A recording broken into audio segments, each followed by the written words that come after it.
The difference between illusion box part crochet and traditional crochet. Number one, the cornrows are done so they go straight back with no parting, making each of the crochet pre-looped hair stacked on top of each other. Now when you have an illusion box part crochet, you are parting the cornrows in boxes to look like or appear like individual box part braids.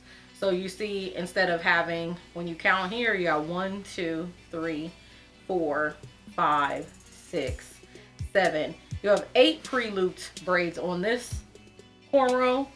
Now, because you've done it like an illusion, you only have 1, 2, 3, 4 pre-looped hair here because you parted it out like individual braids. So from far away, you're creating that illusion to people that you have singles.